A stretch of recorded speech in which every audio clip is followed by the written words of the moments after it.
Happy Friday. What's up, everybody? How are you guys doing? Wow, we've got a lot of you guys here already. What's up? What's up?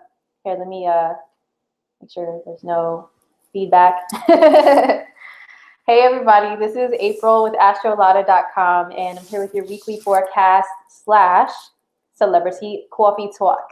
So, for those who are new here, what I do every Friday is I go through the weekly forecast from one Friday to the next. So this week I'm covering January 26th through February 2nd of 2018.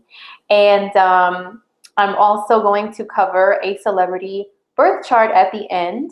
What I do is I cover celebrities because they are a good way of using people who are well known as displays of, like, you know, astrology charts and behaviors and events and stuff. It's a really good way for people to learn, because people who are in the public eye, we know their lives, right? Like, so it's a really good way to learn. Hey guys, what's up? Daisha's here, Celia's here, Katie, David is always here. Oh my gosh. Yes, and there's a few of you guys that I will be getting in touch with you guys very soon. Personally. Miss Chronic Chronicles, oh my gosh, she is so down. She's always here. Hey, what's up, guys? Nicole, Olivia, oh my gosh. Yes, girl, yes, Olivia, girl, fresh out of the shower. You're right. Yes, got the Michael Jackson curls going on, because I'm literally fresh out of the shower. All fresh for you guys. So yes, happy Friday once again. So let's get into the weekly forecast. What's going on for oh, hey, what's up, Darren? What's up? Let's get into the weekly forecast. There's a really huge event that I'm mainly going to focus the astrology on that's coming up this week, which is all the talk right now, right? It's that eclipse in the sign of Leo happening on the 31st of January. So that is, let's see, this is 26th. It's like 4 days from now. And it's super duper important for us to talk about it. Lada did a really good video in depth on it. She went through every sign and everything. So if you guys want to hear her interpretation of that, of the eclipse and what it means for you by sign, then don't forget to check that out. I will be going through the signs as well to give my own personal interpretation of the eclipse, as well as telling you guys just a couple other astrological events that are going on, what the energy's like, what the the cosmic weather is like, if you will. And yeah, so I'm going to also get into a celebrity chart. I think somebody requested, oh my God, my eyelash, sorry. I always have wonky eyelashes, girl, sorry. Anyway, somebody requested last week, I think, that I talk about Left Eye from TLC. And what I found so interesting about that is, like, sometimes I select people at random. Sometimes I select people to cover just based on you guys' request, fulfilling that. But sometimes also I find that whether it's random by my own selection or if it's by viewer request, somehow the person's chart that we select to go over kind of matches with some of the energy that's in the air or some of the events coming up astrologically. So it's very, very interesting. And Left Eye from TLC, a lot of people know, oh, she's a Gemini. This isn't Gemini season. Yes, she's a Gemini. However, she has a lot of Leo and Aquarius energy in her birth chart. And the eclipse is going to be Leo and Aquarius, Moon in Leo, Sun in Aquarius. And what's also fascinating about her chart is the fact that her North Node and South Node in her birth chart are in Aquarius and Leo. And she's a Leo rising. There's just so much like Leo Aquarius that she has that is perfect for talking about with this eclipse, how she embodied those energies. So yeah, I can't wait to discuss her chart with you guys. And oh, and also let me show you guys really quick before we get into the astrology. I promised you guys last week that I would find the Vibe magazine copy that I have from 2002, the original, that has Left Eye from the group TLC on the cover. I found this when I was cleaning my garage when I was moving last week, and it's still in really good condition. You can see the date on here. It says July 2002 it was issued. I'm a Taurus stellium, guys. We keep everything, okay? Everything. Tauruses keep everything. So yeah, this is an original magazine from, honoring the life of Left Eye, or Lisa Lopez. And it just has like some excerpts in it that I read that are just from friends, talking about her personality, how she touched their lives, and little things, little tidbits of information that we would want to know about her personally. Yeah, so I'm going to cover Left Eye's chart at the very end. So if you're interested in that, don't forget to stay tuned. But of course, if you only want to hear about your horoscope for the week, stay with me. We're going to get into that right now. And I'll still love you if you don't want to hear my coffee talk. All right. So the cup that I have today is my But First lipstick cup. I think I found this at Target. I don't remember. I usually find my cups at Target. But yeah, I chose this one today because we have a full moon eclipse in Leo. So Leo is very much into glam and makeup and all that. So yeah, that's why I have this coffee cup today. So let me see what you guys are talking about real quick. Then we'll get into the weekly forecast.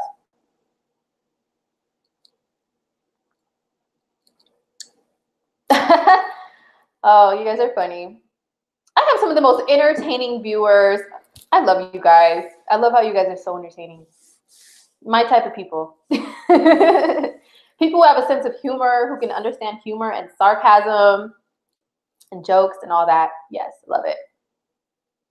JC says, interested in your thoughts on twin flames.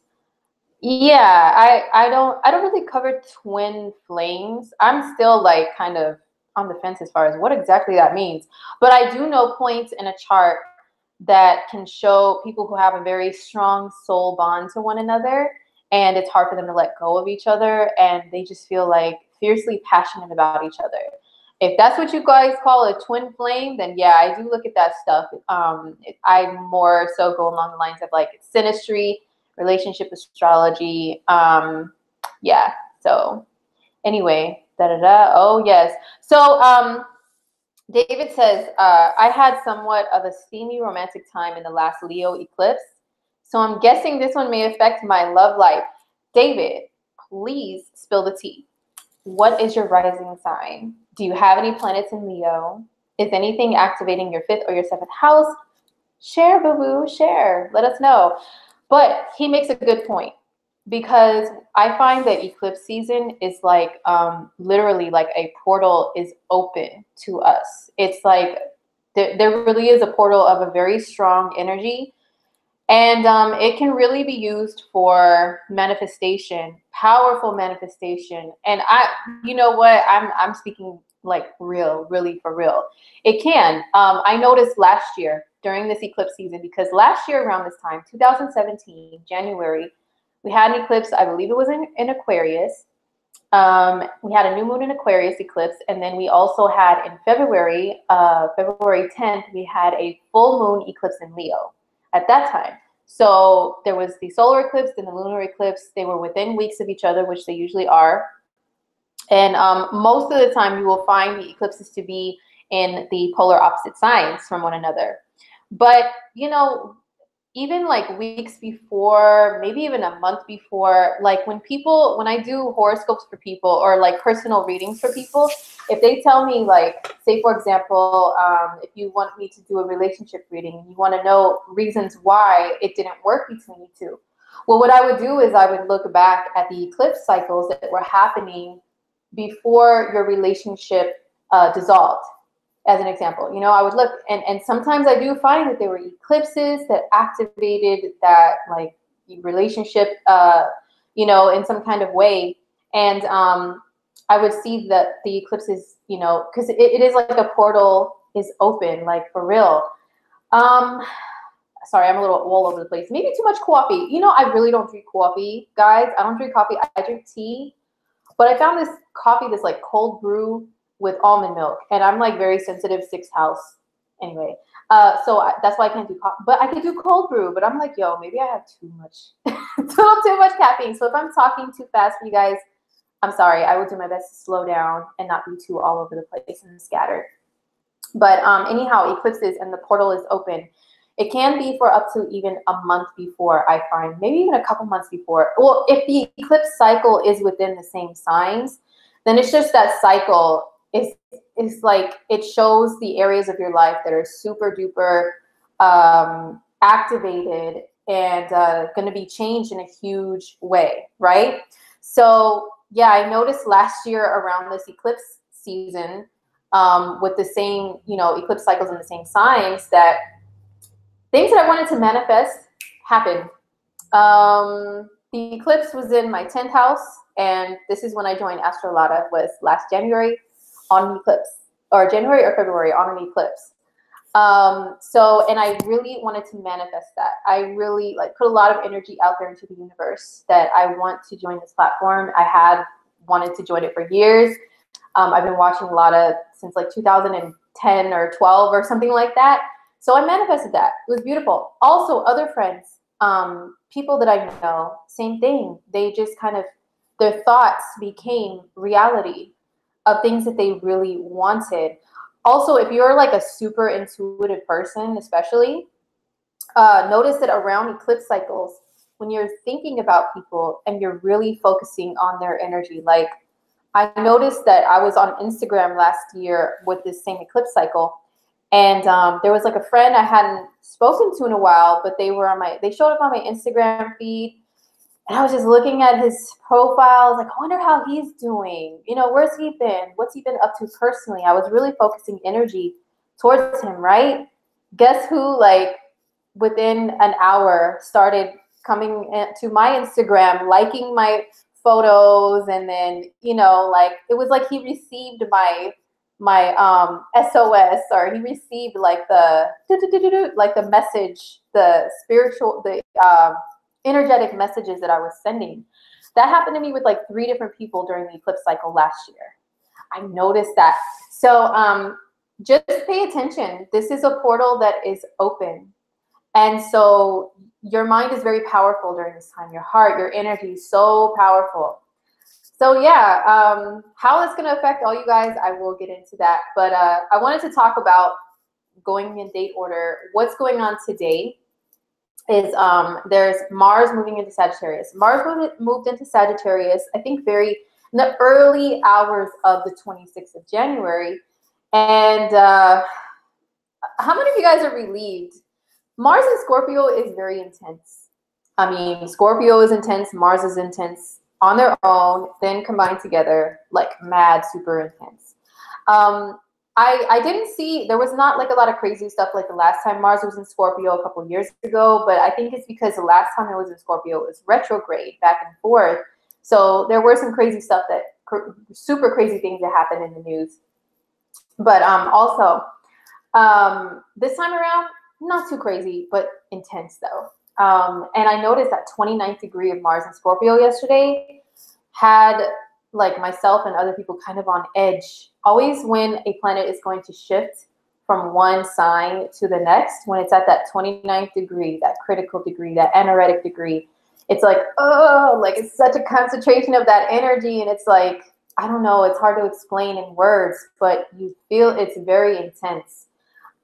People can be like irritable if it's Mars, you know, more irritable, or like just anxious, because the Mars, the planet, is like anticipating moving to the next level. It's like, I just want to move to the next thing already. Like, so it can bring some anxiety and some intensity. So how are you guys feeling? And do you guys feel the shift of Mars into Sagittarius? A lot of times when it shifts into that 0 degree, it's like, you exhale for a second and then you go, and now it's like you're hyped within the new energy of the new sign that the planet is transiting through. So now we're all in the Sagittarius Mars energy. So what does Mars and Sagittarius mean? Well, Mars is physical action. It's your will. It's like how you go about and proceed with doing things. Instead of sitting there and being stagnant, it's like, how do you get up and go? How do you go after what you want, what you desire? Mars can represent desires and how fiercely we go after them. So depending upon the sign is how fiercely we will go after our desires. When Mars is in a sign, it's more like, you know, a little more chill. It's not going to be like, you know, giving us a lot of like, super hyper energy. But when it's in a sign like Sagittarius, oh my gosh, You guys know how nowadays people say the phrase turn up and lit and all that stuff. That makes me think of a few different signs, but Sag is on that list when I think of people saying turn up, get lit, we lit, and all that stuff. If I sound corny saying it, forgive me, but I'm a little old. Okay, we a little old over here. But yeah, getting lit and all that stuff. I totally think Sagittarius. It's such a party, fun sign that is really hype, like really all about fully enjoying the experience of life. Enjoying life to the absolute fullest is Sagittarius. It's like there's no boundaries. There's no like nothing can like inhibit you. Wait, inhibit? Yeah, anything that like there's not much like restriction with Sagittarius, you know. So yeah, people may just be feeling energy like they just want to get out. They want to explore different things. Sag is one of those energies that is all about exploration. Yes. Sacramento Kings, you're outdated yourself. You still will wear Nike, Cortez, and flannels. I really love your style then, because I still rock some stuff similar to that. That will never go out of style to me. I'm sorry. I'm a West Coaster. Like, that's the stuff over here. But anyway, yes. So Mars and Sagittarius, it's a fun energy. Sag is a sign of the exploration. You know, the explorer, the being curious about what's beyond. The opposite sign, just think about the opposite sign of Sagittarius. It's Gemini. Gemini is very quick moving. It's like, what's in my immediate area? What are different things I can do in my immediate area and all that stuff? Sag is like, what's outside of that? What's outside of my neighborhood? You know, Gemini and the third house represent your neighborhood. Around the way. I call it around the way. What's around the way? What's like right around the corner? Going to the little corner store, you know, living in a place to where there's like a market, little market on the corner. There's this, there's that. Like everything you need is right in your vicinity. That's the third house and Gemini. But Sag is like, what's outside of my city? What's outside of my neighborhood? I mean, yo, like what's outside of this country for me? What's in the world for me? You know, the world belongs to you according to Sagittarius energy. You're a citizen of the world, of the planet. This whole entire planet it belongs to you. There's no limits to where you can go. So we may all feel a tinge of that type of energy being, you know, bestowed upon us, like just kind of a little bit more adventurous. You know, so it does mean travel. It does mean long distance travel, but it doesn't always have to mean long distance travel. That's kind of like a standard thing that we use to describe what Sagittarius represents. But to me, like just feeling the energy of transits to Sag, transits to the 9th house, and observing other people when they have transits to those same signs and houses not everybody can travel. You know, it's just reality. Not everybody has the means to just go across the world, you know, and stuff like that.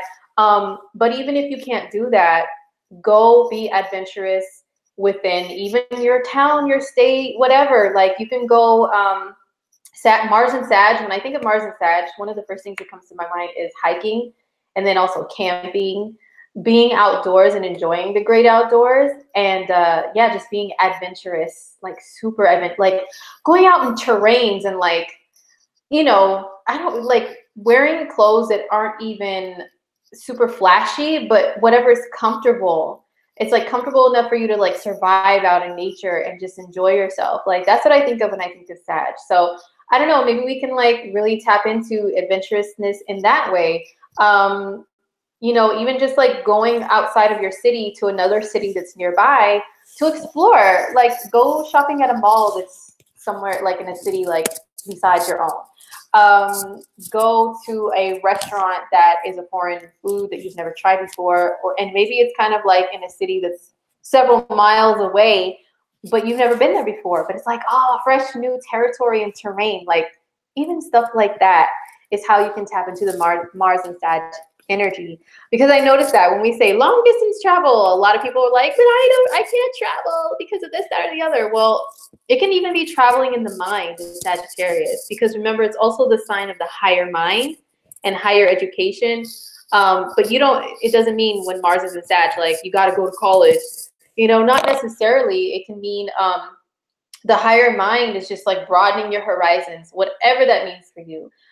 Learning more things that are outside of what you normally, the knowledge that you normally seek out, like the opposite. Once again, Gemini, third house is more like, reading a magazine, right? You read a magazine, you get through it, and you're like, okay, what's next? Maybe you really read half of it. You know what I'm saying? And then Sagittarius, the opposite, is about reading a long book. A book with very meaningful information, and also motivational speakers. Whenever I see the charts of people who do motivational speaking, guess what sign I always find? Sagittarius. I find Sagittarius, or I find Jupiter in a prominent position, or I find planets in the ninth house, especially Sun in the ninth house. It's all about like, yeah, you can do it. Have faith, have belief that you can do this, you can achieve this. Like those people that encourage us to do that, they really embody and represent the energy of Sagittarius, like totally do. So Mars and Sag could be like, I really believe I can do this. I really believe I can achieve and I can go after what I want. You know what I mean? So, and you don't really feel like there's limitations. Of course, that can have some consequences, okay? Because we're talking about Sag. We lit, we turned up, all that stuff. Sagittarius, like, are the ultimate partiers because they see no limits and no boundaries. So sometimes Sagittarius can have us overdoing things, having too much faith and belief in our actions to where we believe there's no consequences. So of course, don't tap into the energy that way. Don't manifest it that way to where you get yourself in trouble. You run into a brick wall, or even literally, physically run into situations to where you're injuring yourself or other people because you're just like, hey, woo, oh, who cares? It's gonna work out, So not take it to that extreme, but yes, definitely Mars and Sag. Have faith and belief in the actions that you're taking, that you really truly can get what you want, achieve what you want, reach higher. It's reaching higher. It's like, you know what? It's Sagittarius is like when you tell people your dreams and your goals and they're really high, because don't forget, Sag is the sign of the archer. They shoot the arrows. Those arrows fly out there and they're like, you know what? I'm going to go wherever that arrow went. And even if it's really far, some people be like, oh my God, that's so far away. Aren't you scared?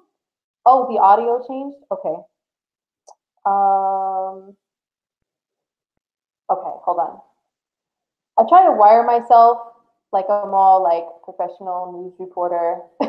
Jeez Louise. Can you guys hear me now? Okay. Hold on. You can still hear all right, but it's muffled. Okay. I just don't really like having like a thing hanging from my ear. I don't know. I have a thing about that. But if it means you guys can hear me, then I will, I'll wear the headphone. Okay. You can hear me, it's just muffled. Oh, I'm sorry, guys. I'm so sorry about that. Okay. Hold on just 1 second. Let me adjust the audio. Don't go nowhere. Let me take a second to adjust my audio really quick and come right back.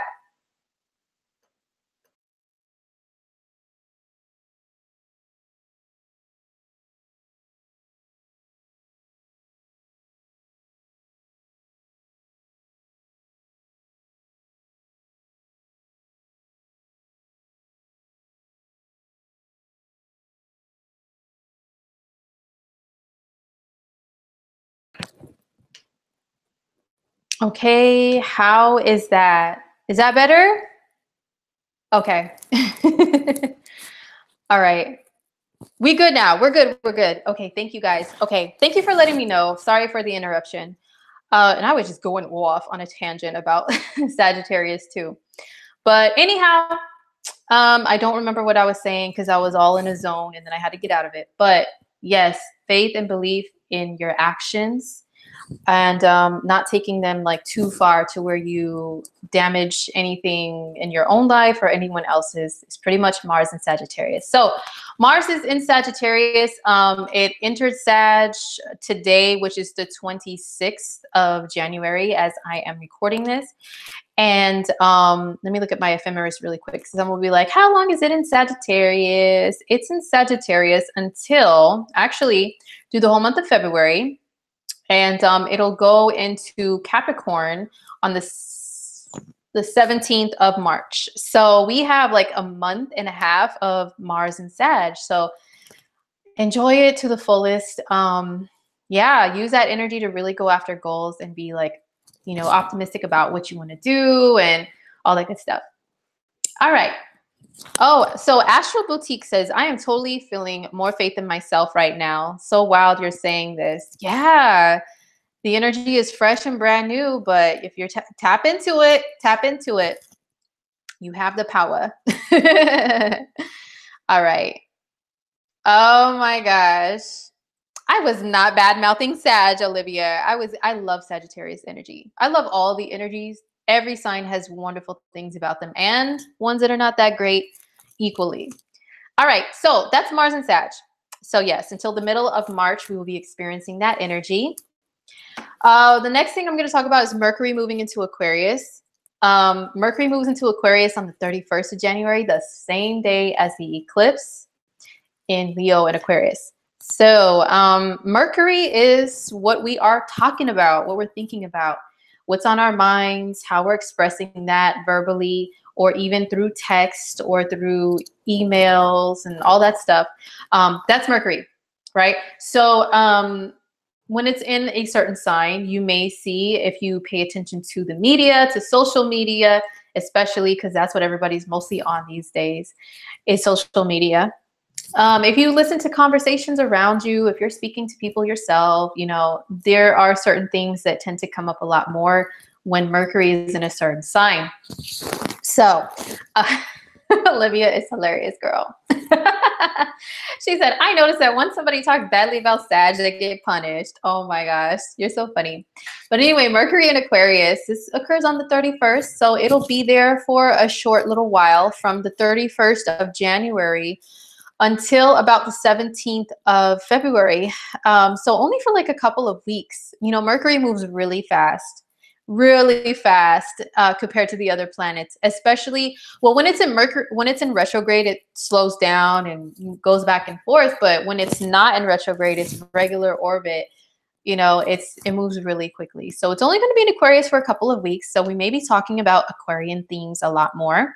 You may have seen more Aquarian things come up in discussion already, because the sun is there, Venus is there. So Mercury's going to join and like really bring more Aquarian energy into the air. And what that is you guys have probably already seen people talking about just fairness amongst humanity. Okay, just humanitarianism is Aquarius. People being treated fairly, no one being left behind, that's Aquarius. So we're already seeing those themes come up. When Mercury moves there, we're all going to be talking a lot more about that stuff. I've seen, like, let's see, the comedian Monique. Maybe not all of you are familiar with her, but she's been in the media a lot recently because she said it's not fair how she has been paid, or she feels underpaid for some of her work, and is voicing that out a lot more lately. And she's saying that there's other comedians that are, you know, like, she wants it to be more fair and more equal. What else? Yeah, I've just seen a lot of stuff. I already talked to you guys about, like, the makeup industry, which I follow very closely. They're talking about, well, every product that's released that is something to put on the skin, like a foundation or something, you know, they're saying, well, the shade range has it be all inclusive.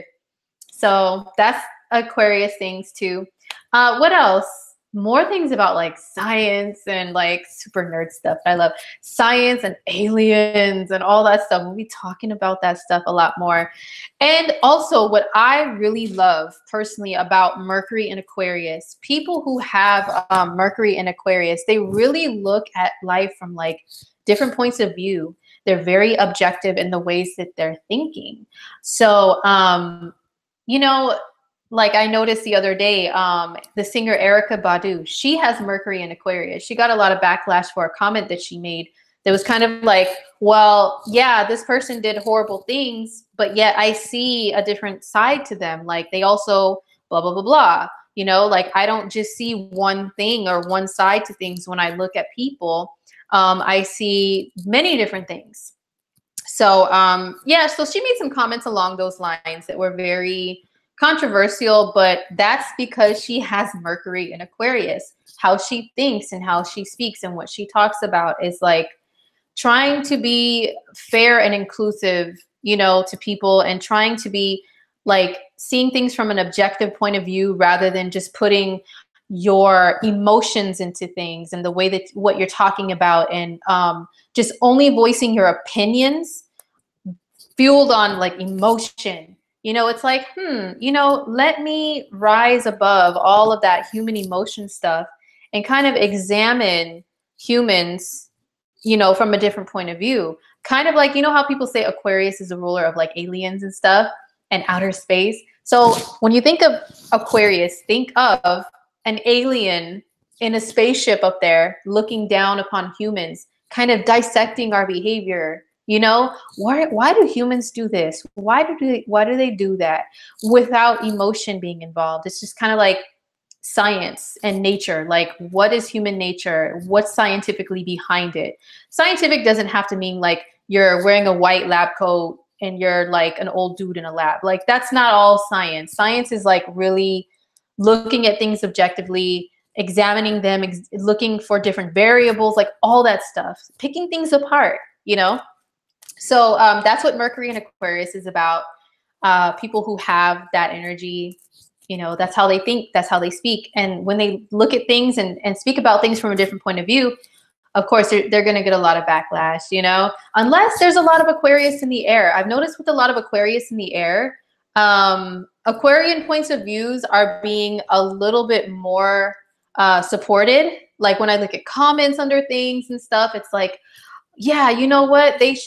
They're right. Like, look at it from a different perspective. You know, don't get all in your feelings. Aquarius is a sign that will say all the time, don't get all in your feelings. Don't let too much feeling be involved in the way what you're doing and like how you're thinking about things. Logical, yes, Adriana, thank you. It's very logical thinking. So, yeah, so Mercury in Aquarius, so it starts on the 31st of January. So let me take a sip and then we'll get into this eclipse and you guys' horoscopes on them, general horoscopes for the eclipse, really quick.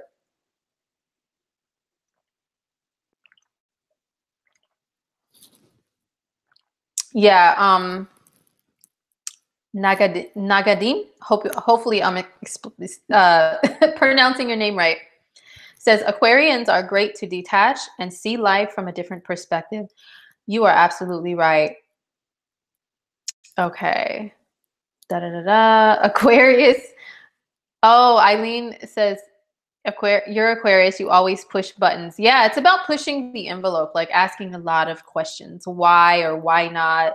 You know, to really get people to think about things from a different point of view, instead of just like, there's just one way to do things, one way to think, and this is why, and it's only my way, and it's always been this way. So that, of course, like, well, what about beyond that? What's beyond that? And people will get all bent out of shape, you know? So I think that's why Nancy says something about, she's an Aquarius, she always pushes buttons. Oh, thank you, Olivia. Yeah, Uranus and Taurus. I'm actually I should be doing a webinar on that. I'll keep you guys posted. Okay. Yeah.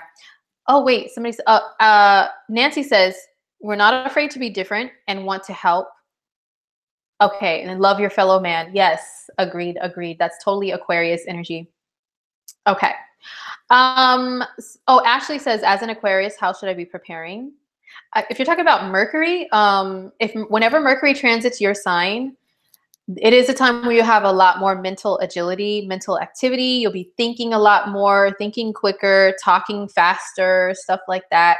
And you'll want to be doing multiple things at once. You may be multitasking, but try to still complete the projects that you are doing before you start another one, because you'll be just be like, oh my gosh, this, and oh my gosh, this, and then this over here, oh my gosh, ah, and then you have like all this stuff that you're doing. So Mercury in your sign can make you a little crazy like that, but it's still really, really beneficial energy, especially if you have like a mercurial type of career, or most people have jobs that have Mercury involved. So it's really good for like lots of mental stimulation and activity. Yes. Okay, so let's talk about the eclipse. Let's talk about the eclipse.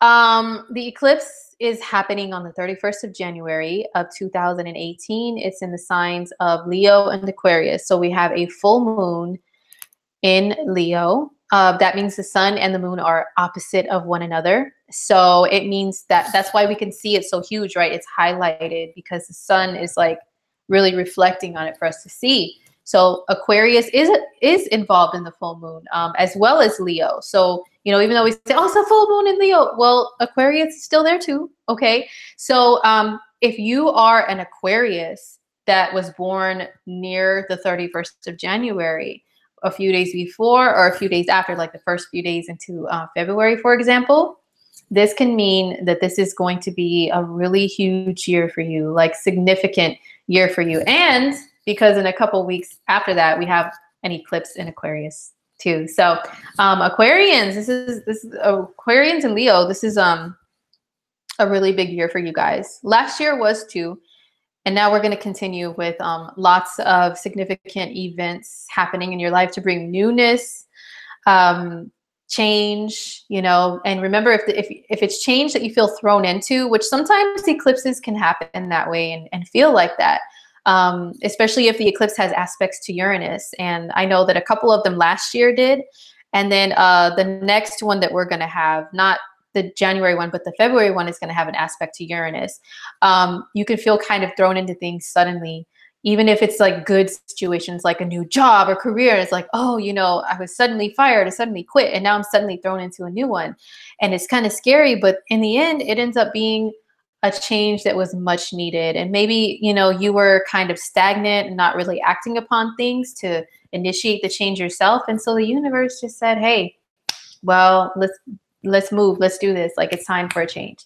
So this eclipse does not have any aspects to Uranus. I think the only thing it has is like an inconjunct to Neptune. It has an inconjunct to Neptune. I know that much. So there could be, you know, like, we really want to go after things. We feel very confident with it being in Leo, very sure of ourselves. But then there's that Neptune aspect that can maybe make us be a little too sure of ourselves during that eclipse. And then also, you know, Mars will be in Aquarius and Sagittarius at the same time, which is really like, yeah, woo, just do it, man. Don't even think, just go. So I would say to just be mindful of, you know, still trying to be rational with things, more towards the Aquarius side of the equation. Be rational, you know, think about things first from different perspectives before you actually take action. Under that full moon eclipse, let me see, are there any other aspects? I think that's really it. As far as like really close aspects, is it just has that inconjunct aspect to Neptune.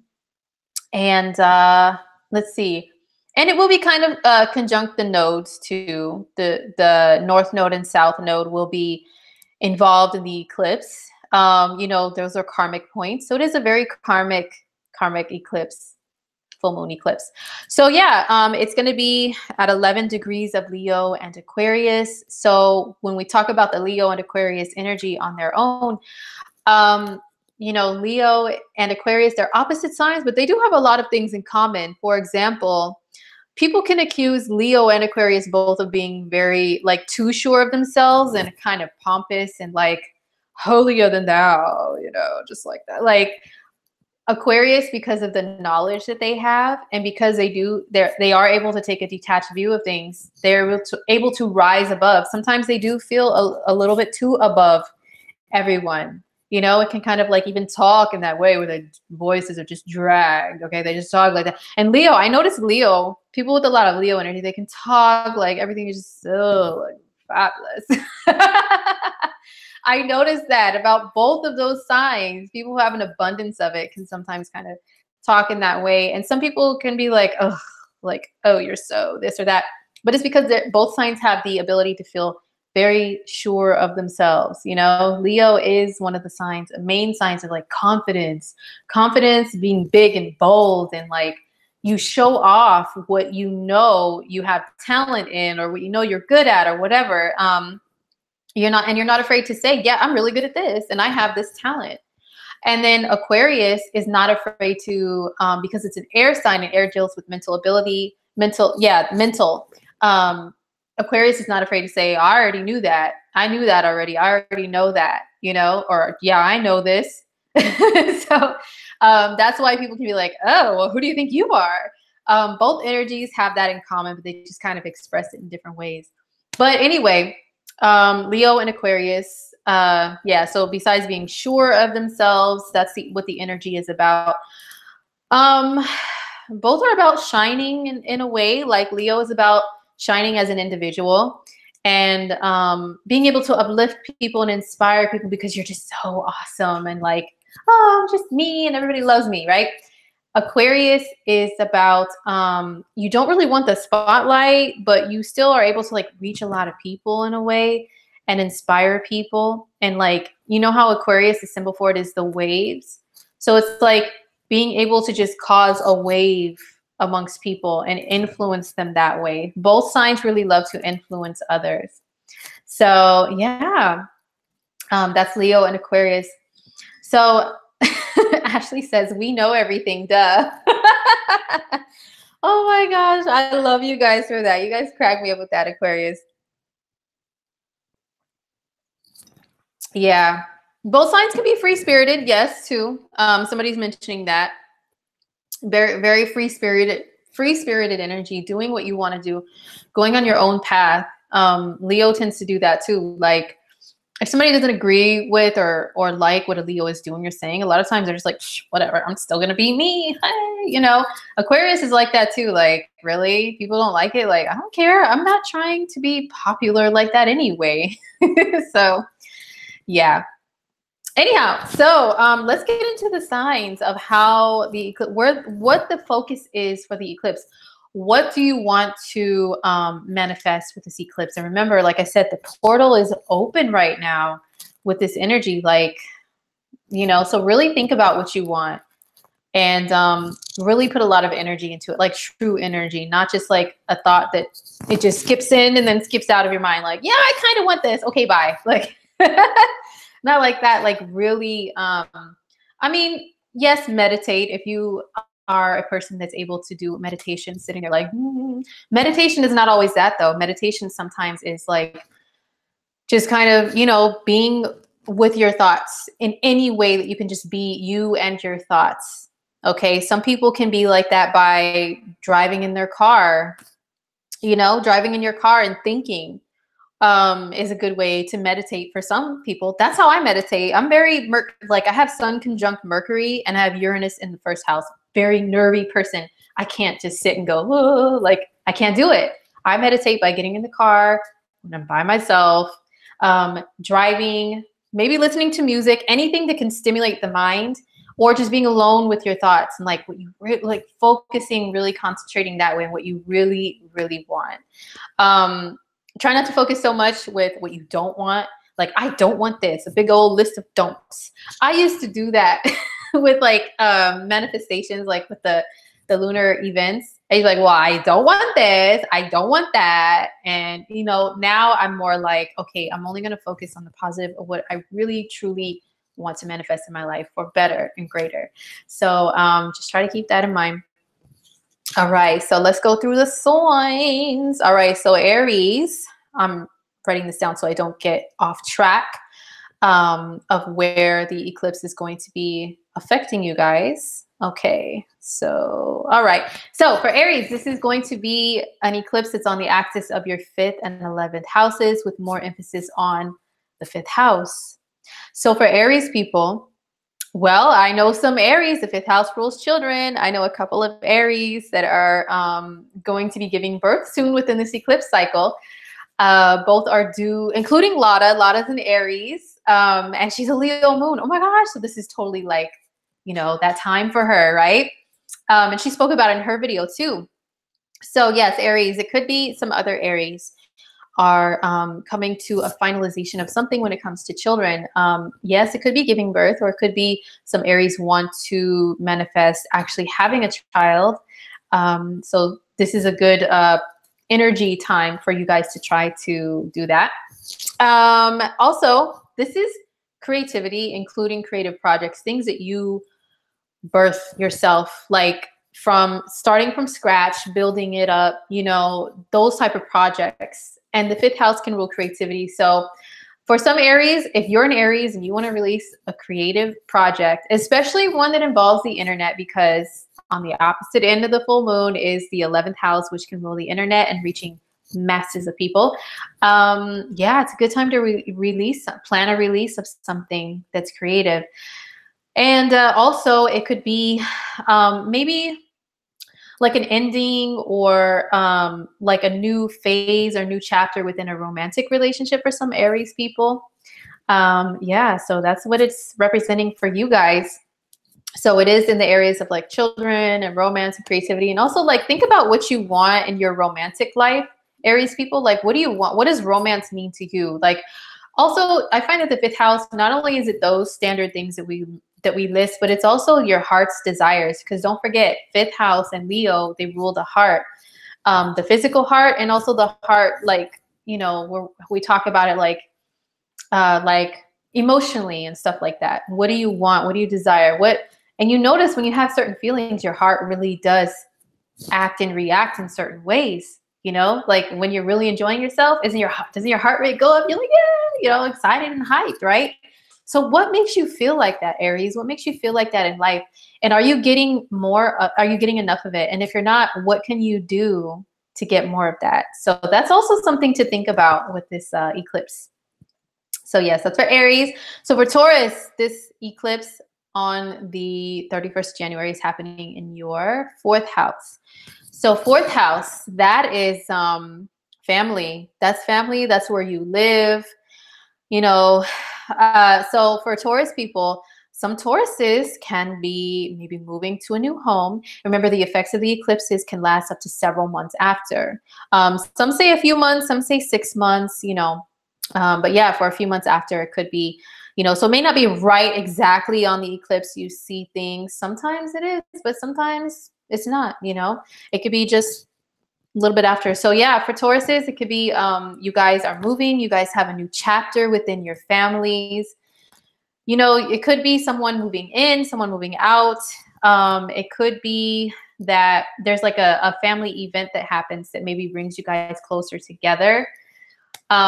Maybe there's something that you've been trying to do and work out with your family. It could be also like if you have had any like family disagreements or anything, then maybe something over the next several months can be worked out, you know. Oh, hey, what's up, Lisandro? Thank you for being here in the chat. So yeah, let's see. Someone is saying, my mom is a Taurus sun and has been waiting to sell my childhood home and move. Yeah, so it could be over the next several months that that your mom does actually do that. And remember, it could be a little bit before. You know, some Tauruses, like myself, have already moved. And it was like an eclipse type of thing where I was like, it was just a sudden, you get a letter in the mail. It's like, yeah, you guys got to move. We're selling the house. I'm like, what? Yeah, and you have like less than 30 days. Excuse me? So it's unexpected, but guess what? In the end result, like I'm a Taurus and I absolutely love my new house. I love my new area. You know, it was a good thing. It was a change that was like sudden, and you know, we don't like sudden change, Taurus, but it could be good for us in the end. So could be anything revolving around family, anything revolving around the house, you know, or it could be finally like you fixing some things around your house, Taurus, or renovating some things. Just anything that makes you feel like comfortable in your living space, in your personal space, in your personal life, that can go through a major change over the next several months. So whatever you really want to manifest with that, Taurus, if you want that big, beautiful house, you know, really focus in on that. Yeah, really focus in on that if that's what you really want, you know, just as an example. If you want better times within your family, you want your family to get along better, you want, you know, everything to flow smoothly within the family and the home life, Taurus, then really just like try to focus in on that. Focus your heart in on that. Okay, so next up is Gemini. Gemini sun, moon, or rising. Excuse me. How is how is the full moon affecting you guys? The full moon eclipse on the 31st. It's in the sign of Leo. How's it affecting you guys, Gemini? So this is in your third house, which is Gemini stuff. Because Gemini is third on the zodiac wheel. And then so when we say third house, third house, third house, think Gemini, the things that Gemini rules and is associated with. So Gemini is associated with how you communicate with other people. And it's also your neighborhood. It's also, you know, yeah, it's communication, it's your neighborhood. Also, communication can mean publication, like I mentioned earlier, magazines. Magazines are so Gemini. Magazines and articles, online articles, all that stuff is very, very third house. Also doing like doing things like podcasts and stuff could be third house too. So if any Geminis out there want to initiate something big, you know, that involves communication. Yes, and David is listing other things. Thank you, David. Speaking, writing, blogs. Blogs, also third house. Any Geminis out there want to start anything that we listed? Yes. This is a really good eclipse for manifesting something to that extent. Something brand new with that. And yeah, so, oh, David says he is starting his own blog. David, please remind us, are you a Gemini sun, moon, or rising? Let us know. Hopefully I don't, you know, hopefully it doesn't skip past in the chat. But anyway, yeah, so Gemini is manifesting stuff like that, writing a book, for example, you know, getting finally published on a website or something with any of your work, because Gemini is one of the signs that rule the writer, okay? Really good writers, really good speakers, communicators, all of that good stuff. David's a Gemini rising. Hey, so David is one of you guys, and he is confirming that that's what he wants to try to do, is manifest something of that sort with this eclipse. So Gemini, let's see, the third house can also mean how you get around, how you move around, which means like how you get around your city. Like, how do you go to the grocery store? Okay. Like, how do you go to the bank? How do you go any of those places? Do you drive? If so, maybe some Geminis can see a new car over the next few months, you know? And maybe it could be something like your current car breaks down or gives you problems. And at first it seems like, oh my gosh, like this is so irritating. Why me? But then what can happen after that? It's like, oh, you know, now I can get a new car, and you actually enjoy the new car. Geminis love new stuff anyway. So if that is something that you end up manifesting, then, you know, good for you. So yeah, next up is Cancer. Cancer sun, moon, or rising. How is the full moon lunar eclipse affecting you guys on January 31st? So this is in your second house. So Cancers, oh my gosh, if you guys have been wanting to do better with your finances, whatever that means for you. If that means making more money, if that means saving and conserving better, if that means finding a second job, if that means maybe selling things that you have around that maybe you don't really use anymore. Cancer energy can have a tendency to hold on to material things because they hold precious memories, you know? So maybe there's something that is material. It's like, oh, I don't know if I want to get rid of it, but maybe once you do, you can make a good fortune off of it, you know? So letting go of stuff like that. The full moon can be about letting go because it's a final, like it's tense energy. And there's like, it's like that final, it's like that point of tension that has to be broken somehow. And when it's broken, there's like a release and there's like a resolution. So Cancers, I mean, any type of lunar event, you guys feel it anyway with you being ruled by the moon. So just in general, like an eclipse will bring definitely some really big change to your life. But yeah, it can mostly be financial for Cancers. Maybe it's, maybe you guys, you know, have a change in your income that's positive. And on the opposite end is the sun in the 8th house, which is joint finances. So maybe it's like it positively affects your joint finances for you to maybe get a raise, or maybe it could be an eclipse in the second house can sometimes mean well, you have to leave a job that you're at currently. And I know it can sometimes be like, oh, you know, I didn't want to leave that job, you know, whatever. But then guess what? Maybe you can find a better one, better pay, you know, and it's like, okay, I don't really like change that much, but this is a good change. That type of stuff can come about with an eclipse in the second house. So yeah, it could deal with your assets, your property, your material things, your money, some really big change. Adriana says, I am selling clothing. Oh my goodness. And I missed it because this chat flies by so fast because you guys are like so awesome and active. But Adriana says Gemini, moon, and rising. Oh, okay. So is your sun sign Cancer, girlfriend? Let us know. Maybe I might have missed that. But yeah, it could be something financial that changes for Cancers. Oh, I'm really crossing my fingers for you guys. I know some Cancers very close to me that have been through some financial strife, you know, especially over the last couple of years while Saturn was in your 6th house of work. I know some Cancers that kind of went through a rough time with work and finding good jobs and all that stuff. So maybe this can now be like a break, hopefully, you know, or maybe you finally leave that job because it was just giving you so much like drama, problems, whatever. Now you can leave it and go to another one and the pay is better. You know what I'm saying? Stuff like that for Gemini. So I'm sorry, for Cancer. So that is Cancer. It's all financial for you guys, financial manifestation. So really focus in, you know, on like what you really desire. I mean, let me let you guys know, Cancer, there's a little ritual that I learned from a friend of mine who's very spiritual in nature.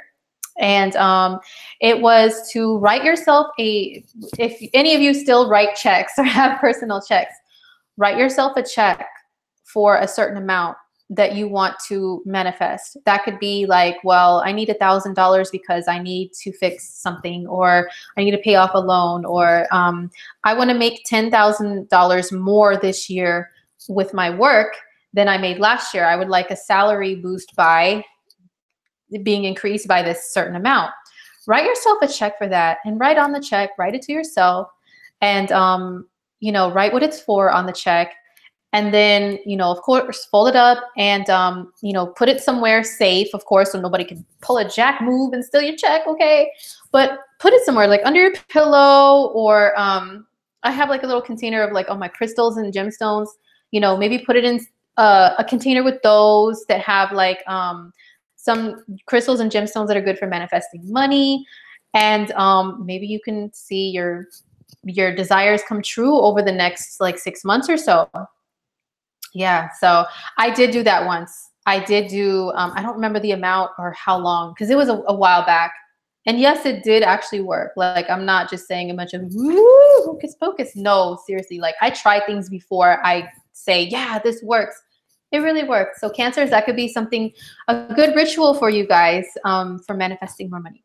So good luck. So next up is Leo. Leo, sun, moon, or rising. How is the eclipse in Leo affecting Leos? So, yeah, Leo, this is in your sign. So this is pretty much like it's a really big year, another big year for Leos, okay? So, especially if you were a Leo born around that 11th degree of Leo, which, let me see the dates of that. If you're a Leo and your birthday is around the dates of, let's see, let's say like the 3rd of August. Like if you were born a few days before, a few days after the 3rd of August, and also there's going to be an eclipse in your sign, August 11th too. I'll be here to talk about it then. But yes, this is a cycle. So this is one part of the cycle. So anyway, if you're born around that date, Leo people, this especially, it's a very strong eclipse for you. To where you may actually see on the day of the actual eclipse, like something really big happening and changing for you. So when an eclipse happens in your sign, it pretty much means anywhere in life, you can see some really huge, significant change, maybe an advancement somewhere in like career and life path, because especially if it's the sun or the ascendant, you know, the sun can be an indicator of career. The ascendant can be an indicator of your life path. So if you're a Leo sun, Leo rising, especially around that 11th degree, you can see like maybe a career change. You'll just want to change direction in life somehow, some way overall, in a really big way. And since the full moon can sometimes be about letting go and releasing, it could be that you want to even release old habits that you have that are like not good for your health. Because, and I say that because also Leos, you guys are going to continue to have a lot of energy in your 6th house of health, which is Capricorn. We still at the time of the eclipse have, do we have anything? I don't think we still have anything in Capricorn at the time of the eclipse. But as far as like the personal planets, we will still have Saturn there. We still have Pluto there, you know, and we'll eventually have the South Node, Jupiter, all this stuff. Like, you guys, health is wealth. Okay, health is really going to be big for Leos over the next couple of years. So a full moon eclipse in your sign is a really good time. Like if you smoke or you drink or you have like a bad diet, good time to like let go of that with an eclipse. You may have better luck with an eclipse than like just a regular old full moon or new moon, you know, because eclipses are like huge changes. So yeah. It could be that some Leos want to get, like, I don't know, something done to change their appearance. Leos are all about looking fierce, right? All about looking fierce and stuff.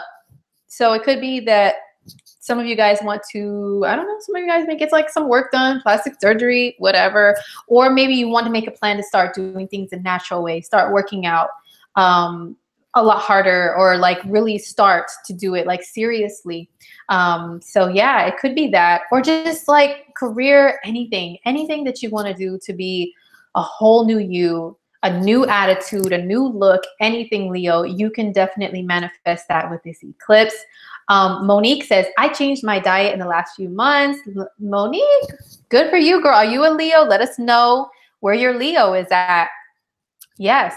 So, anyhow, oh, David asks, what happens if a new moon or an eclipse hits your exact rising degree? All it means is that you may see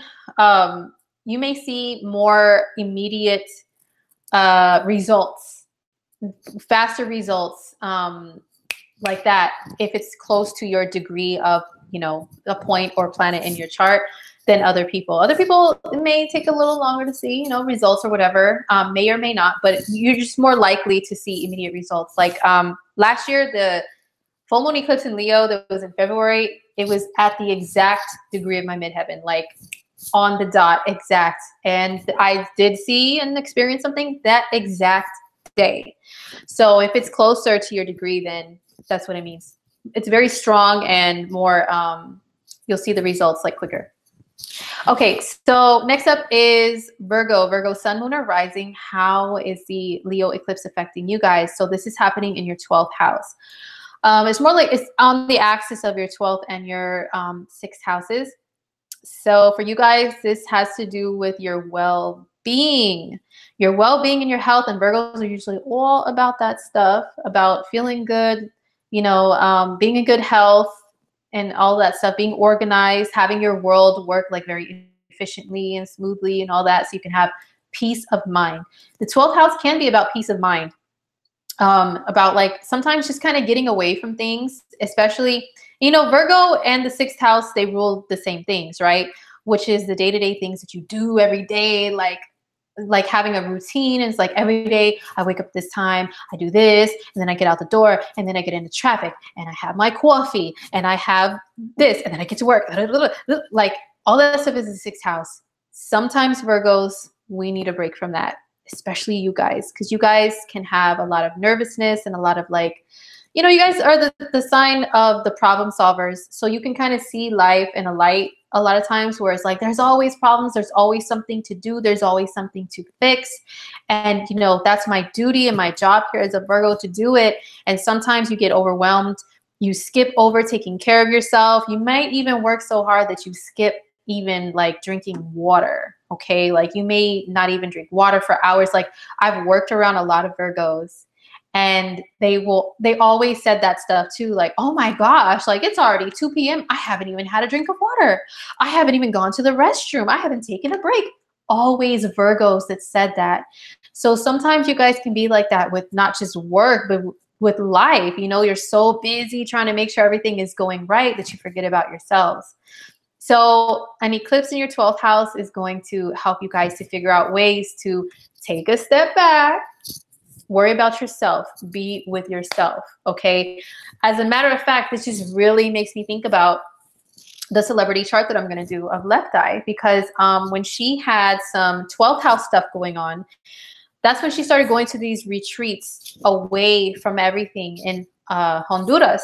And when she was doing that, they were filming her and, you know, she's giving a little commentary. And she said, I just need a break. I need a break away from everything. I need to retreat. You know what she did? She took off and everybody, left eye's missing. Oh my God, where's left eye? You know, it was a news flash, left eye missing. You know what she did? She took off in the car, drove all the way down there to another country from the northeast US, and didn't tell anybody she was going there. She retreated away to be with her thoughts. All right. So some of you Virgo people are going to, over the next several months, figure out ways to do that for the sake of your own sanity, for the sake of your own health. Just step away sometimes and be okay with it. Be okay with not always fixing and doing, you know, take a breather, be with yourself, relax. So that's what is good for, that's what it's bringing to Virgos. So next up is Libra. Libra, sun, moon, or rising. How is the eclipse affecting you guys? That's on in Leo on January 31st. So this is affecting Libras in your 11th house. So for Libras, this is about people that you associate yourself with. Excuse me. It could be people that you associate yourself with. That could be friends. That could be if you belong to like any groups of people that you like identify with. Oh yeah, we have this in common. We have a common interest or a common, like a common cause, a common concern, you know, anything like that. For Libra people, this is going to change something significantly amongst, you know, you belonging to that group. It could be that, you know, especially if you belong to, if you belong to any groups or like with friends or anything, you can decide that maybe you don't really fit into somewhere where you've been associating yourself for a while. Maybe you're just like, you know what, I'm on a different path now. I'm on a different mission. And whatever these other people I've been associating myself with are on, like I've grown past that, or I see life from a different perspective or point of view now. Because don't forget, you guys have the North Node there. The North Node's still going to be there after this eclipse happens until the end of this year, until like November 6th of this year. You're going to have the North Node pushing you on a mission towards that 11th house stuff. So it's going to be about looking at life from different perspectives, different points of view, you know, rising above, rationalizing, that's 11th house. And so you guys are more on a mission for that. And some of you guys are on humanitarian missions rather than on the opposite end, which is 5th house can be Leo, which can be like on a mission to better yourself, you know, to really just be like, oh, you know, I want to be the greatest person ever. How can you help other people? How can you help humanity to be great is more of the 11th house. So yeah, so you guys can be more about that and changing some things to help you to be on that path. Some of you guys may be letting go of friendships that are just trash, honey. Okay. Like people that you've been associating yourself with friendship wise, not just on humanitarian groups and work. No, just friendship wise. Some of you guys could be taking a really good look around at who are acquaintances and who are people that are truly my friend. Who are people that are just like, oh, you know, I can network with these people. We can shake hands and then like, yeah, say hi. Okay, yeah.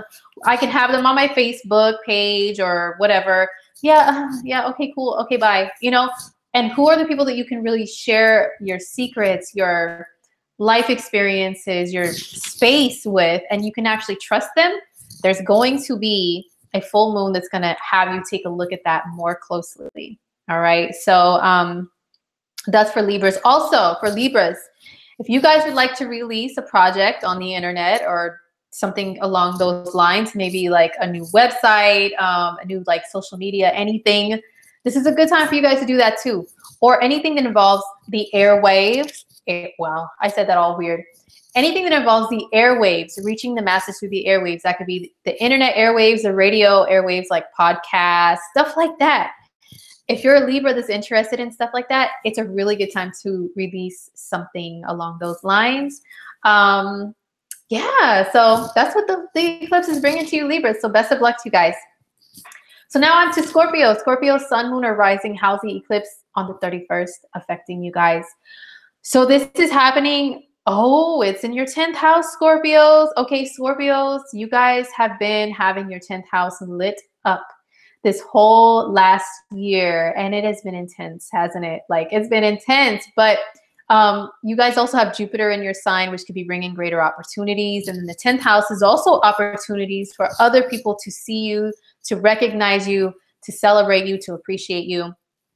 So yeah, it could be that some Scorpios find like a really grand opportunity to be seen, to be heard, to shine, to be promoted, celebrated, all that stuff. So that's it. It's mostly career that we associate the 10th house with. So you guys could be switching gears when it comes to your career.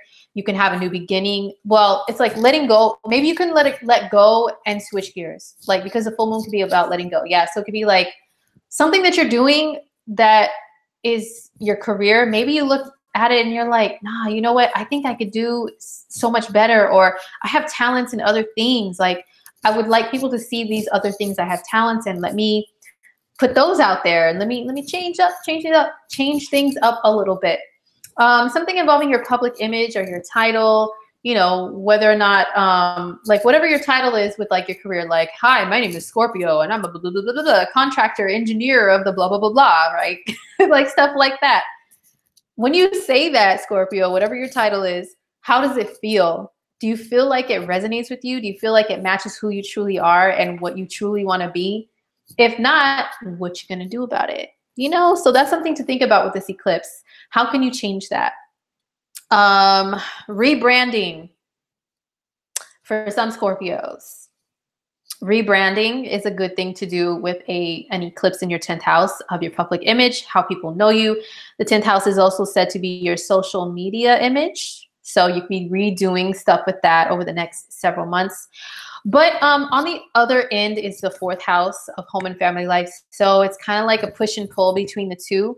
A lot of Scorpios, myself included as a Scorpio rising, have been experiencing over the last year the push and pull between family life and, you know, career success.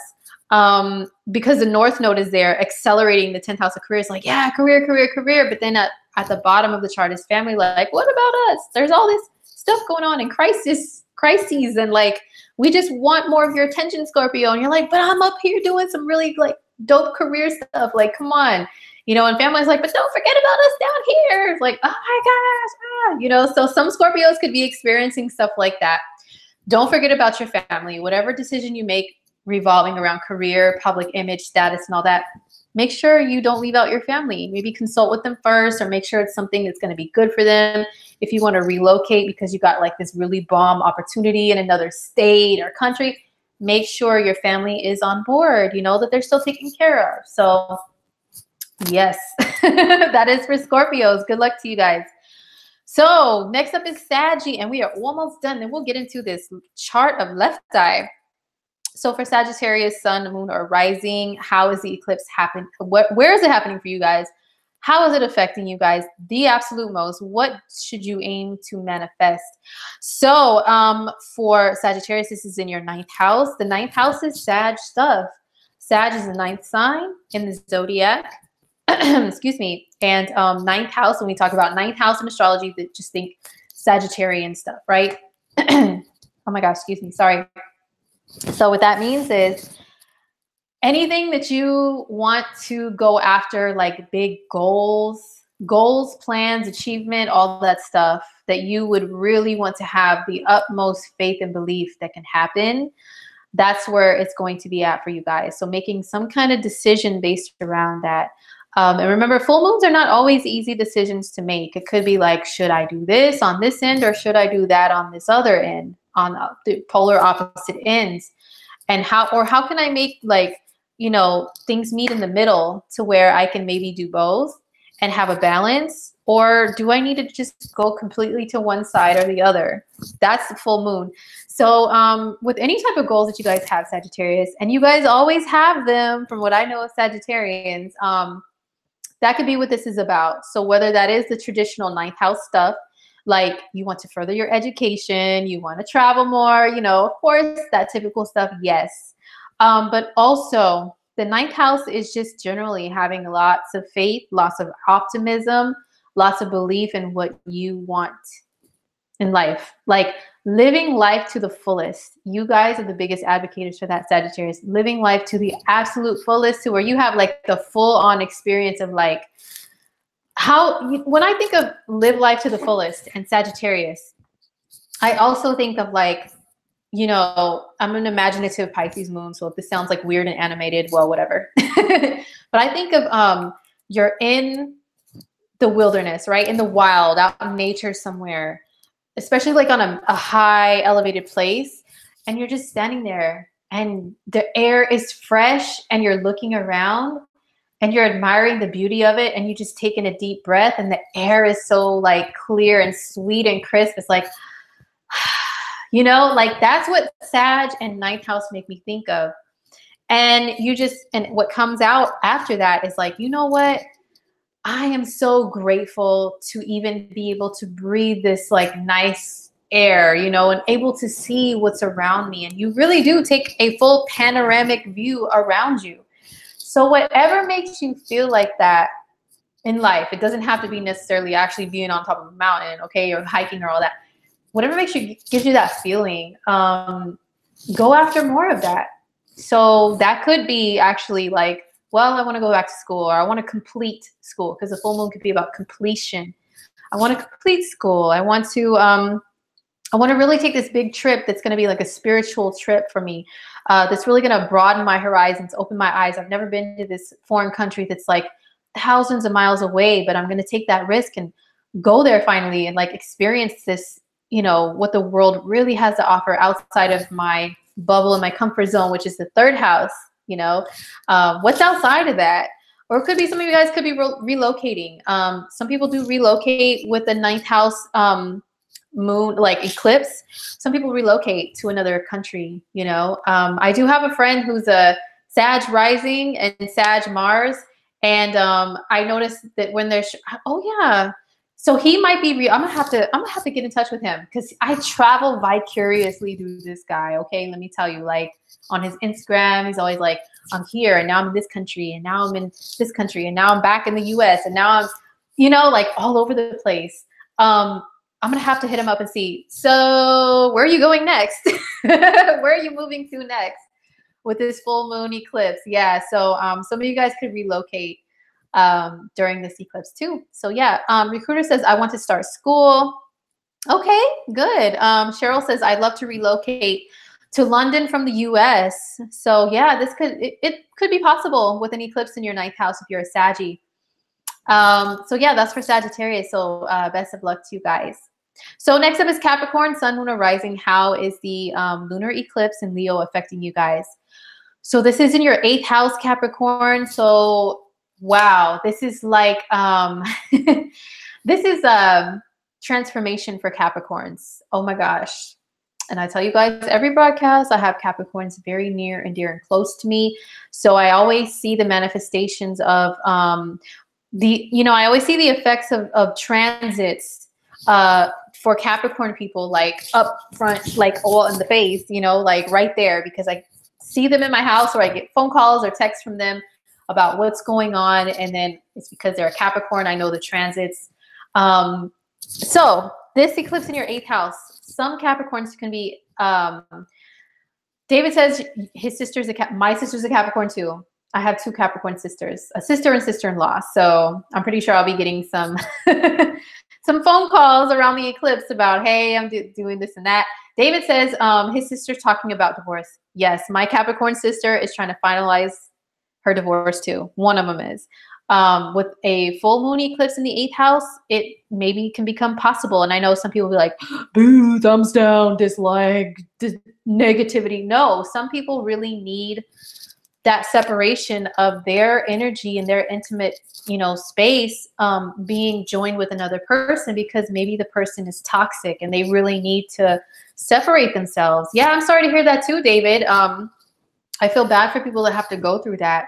It's unfortunate, but you know what? Especially when there's an eclipse that brings it about, it's the universe pushing you. Like, you have to separate your energy from theirs, you know? The 8th house can be about stuff, really deep stuff like that. Like sharing your soul with another person. And it can also be about toxins and getting rid of toxins. That can mean toxic people. So yeah, some Capricorns may have to finalize something to do with that. Or some may do the opposite, joining forces, finally deciding, you know what, I'm going to allow somebody into my personal, intimate space and into my soul and into my world. And I'm going to unblock, you know, anything that's been like holding me back from being able to do that. I do know a Capricorn that's doing that. They actually did go through a divorce and now they're dating again, and they're finally letting themselves open up to be able to do that. Oh yeah, Mary J. Blige is a Capricorn. I really hope some things finalize with her whole shenanigans with her ex-husband. Oh my gosh. But anyway, besides that, Capricorn, it could be that if you are happily partnered with somebody, whether it's within business or it's within like a relationship, and you guys share your finances, it could be something finalizing to do with that in a good way. Maybe you can see your spouse has been trying so hard to get a raise, trying very hard to get a really good job. And finally with this eclipse, maybe they get it and it changes your joint resources that you guys have in a good way. So there's some good stuff that can happen. It's just a very intense house, you know? So it could be intense things, but some things could be like more positive than others. Maybe it's finally like a release of something that has really been toxic and like lingering within you and your energy field. And it's like, now I'm finally rid of that and I am free to live my life, you know? So I know a lot of Cappies that need that. So that's it for Capricorn for the eclipse. Best of luck to you guys. Best of luck. So next up is Aquarius, sun, moon, or rising. How's the eclipse affecting you guys? The lunar eclipse on January 31st. So, excuse me,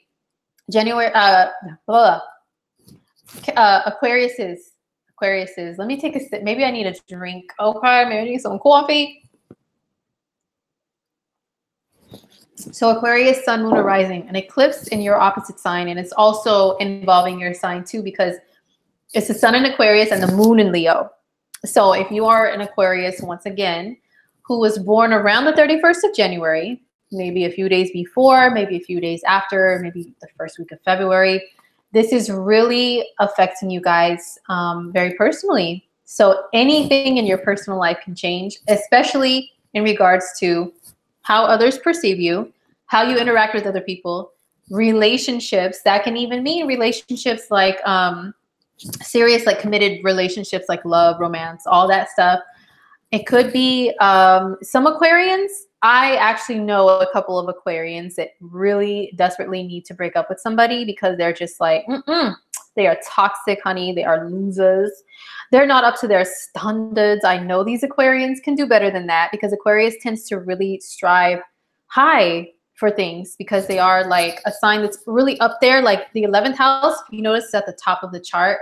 So any signs that are at the top of the chart, you notice that they really aim high with things, with their goals, their dreams, their standards, all that stuff. So Aquarius is, I know a few that actually need to have a breakup. Maybe this eclipse will help usher that, because they've had a relationship dragging on that just needs to go, right? So some of you guys may experience that, but don't forget, you know, it'll just, when one door closes, another one opens. I know it's corny. I know it's a corny saying. Everybody says it. No, seriously, with eclipses, that's really the case. So it could be you need to close a door on a relationship in order to welcome in, be able to welcome in new energy, you know, going forward, like maybe somewhere down the line, after you've had your time to get back to centering yourself and being in touch with who you are as an individual person, Aquarius. Then after that, you could welcome somebody else in with a new relationship, and that past gotten rid of, right? So it could be that for some Aquariuses. Or it could be finally you and a partner make a decision in a happy, committed bond, okay, that you guys want to take things to the next level. That can mean you want to be engaged, you want to be married, you want to actually say, you know what, we are committed, we're exclusive with one another. So yeah, it could be just taking things to another level with relationships with Aquariuses. It could be also an awesome business partnership. I know Aquarius, like, look, we're not all about that mushy love stuff all the time. You know, it could be something else. Yes, it could be something else. If you're trying to collaborate with somebody on a project or something with business, open a business with somebody, an eclipse here in the 7th house could actually help to usher that in too. So yes, Aquarius, best of luck to you guys with this eclipse. So last but not least, of course, is Pisces. Pisces, sun, moon, or rising. How is the lunar eclipse affecting you guys? So this is happening in your 6th house of work and health, and what you do on a day-to-day basis to take care of your physical self and your physical environment, Pisces. So listen here, Pisces. Pisces, you know, is a sign that is really in tune with their spiritual selves, really in tune with their souls and their spirits. They really have that understanding that we are not just physical beings. We're also a spirit. We're also a soul having a human experience. Pisces is one of the #1 energies that really, really gets it. And even if you guys are not consciously aware of that, like always talking about it, yeah, I'm a soul, I'm a spirit, you guys just have a knowing, an inner knowing of that. But the thing is, you know, with this being on the axis of the 12th, which is like Pisces is the 12th sign, so 12th house is Piscean stuff, and it's the spirit, the soul, and the 6th house, which is the physical. A lot of times Pisces have issues with realizing that they are indeed a physical being as well as a spirit. So because of that, some Pisces can be like, well, you know, another sign, just like your opposite sign, Virgo. Virgo can kind of just go, and forget sometimes to take time out and really take care of themselves, you know? Pisces, you guys can do the opposite, the same as, I mean, you can do the same, the same as your opposite sign, and forget sometimes to take care of your physical body. Well, an eclipse here in the 6th house of health can maybe bring you guys to a realization about what you need to do to have that mind, body, soul balance, like a beautiful balance of like, yes, I'm a spiritual being, you know, I'm always in my mind, like really dreaming and thinking about things and all that stuff. But you can do that, but also you can still, you know, work out and have a good diet and really take care of yourself. And also, you know, you guys and your opposite sign Virgo can be some of the #1 people that kind of forget about themselves, like, and take care of others. Pisces does it more in like an empathetic way. You know, you guys are empaths. You feel the pain of others. You see others suffer, and then you're like, oh my God, it like really tears you apart. And you just lend yourself to other people. Lend a hand, lend help, lend advice, lend your last dime, anything, right, to other people, even if it means, well, I will sacrifice and suffer for other people to be okay. Virgo does that too, but there's not like as much emotion involved. It's more like it's my duty and my service, you know, as a human to like be of service to others and help. Oh, I can help. I'm here to fix. I'll fix it. I'll fix it. I'll do it. So you guys can have that in common. So the same as Virgo, Pisces, this is going to be kind of a, make it your little wake-up call, shake things up, you know, to remind you, yes, you're a physical being. You need to take care of your physical self. So you need to do better with that, okay? So maybe this could be a time where you guys let go of the bad diet, let go of drinking or smoking or eating too much sugar or too much of whatever like does not agree with your body, you know, letting go of stuff like that, you know, quitting bad habits is really great for an eclipse in your 6th house on that, especially full moon on that axis. Hello, perfect for that. So any Pisces, if that resonates with you, do it. That's what you got to do. You're another sign that's really good for doing like ritualistic things and stuff for the eclipse. Yes, Pisces are good healers. Yes, definitely good healers. But sometimes I'm a Pisces moon, so sometimes we forget to heal ourselves, you know, and then we take on everybody else's stuff, and then we wonder why we feel upset, we feel depressed, we don't do anything to release that. You know what I'm saying? So it could be calling us to physically do things to release anything that we collect all the time from always taking care of other people. What else? Some Pisces, it could be you guys get a new job. Some of you guys have been like, you know what? I don't really like my job, but I'm here. I'm just making a paycheck day to day. Pisces, you guys had Saturn in your career house for like 2 years or so, right? It just left, but maybe you're still feeling the effects like, oh my gosh, I don't, you know, I don't really like where I'm at, you know, like as far as work and career, you want something new and different. Well, an eclipse here in the 6th house could be a time where you actually manifest that. So really focus your energy in on that. Like not like, oh, I hate my job because I hate this, I hate that, I hate that. No, no, no. Only tell the universe I would really like a job that has this, maybe it's close to home, maybe it's this, that, or the other, you know, list like the really good things that you want. Trust me, the universe is listening. Pisces, trust me, the universe is listening. Trust and believe. Oh my gosh, because you know, I did the same thing last year. I have like little journal entries. I review from time to time. And around the eclipses last year, as a Pisces, also Pisces moon, like I had like Saturn in the 10th was not good for me. Sometimes it was like a boss. It was too strict and made me really dislike my job. And what I did with the eclipses is I was like, you know what? I'm not going to be negative. I'm going to say, okay, I want this. I want that. This is what I want for my career. I want this opportunity. I want this, that, and the other. Guess what? I reflected back on it the other day and I'm like, wow, the universe was really listening because everything on that list of positive things that I wanted with work and career, they were there. I have them. I have them. You know, I got them like within that eclipse period. You know what I'm saying? So any Pisces that really wants a better job, let the universe know what you want and really zone in on it. You guys are wonderful, powerful, magical manifestors. You know what I'm saying? Because you guys are so connected to like the all without even trying. So yeah, that's it for the forecast. Oh my gosh, we've been on here for like a long time. I don't even know. I wasn't even counting time because I'm really in my zone with talking to you guys. So if you're tuning out because you don't want to see a celebrity chart example of astrology, then it's cool. Peace. I still love you. I'll see you next week, hopefully. And I hope you have a wonderful week. I hope you have great manifestations with the eclipse in the sign of Leo. I wish you guys the best with that. But if you would like to stay tuned because I'm going to go through a celebrity chart, then yes, please do. Please do. Okay. UV Dogan asks, do these predictions apply to progressed ascendants? Yes. If the eclipse is near like the degree of your progressed ascendant, I'm going to say within maybe like a 3 to 5 degree window, like because the progressed ascendant, it can stay like in that degree, like for some time, you know, or in that sign for some time.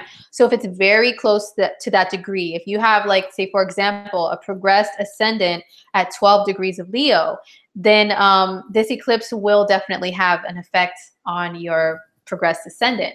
If you have a progressed like midheaven at like 10 degrees of Aquarius, for example, then yes, this eclipse will definitely affect your progressed chart. Yes. So, Aaron asked, what's a progressed ascendant?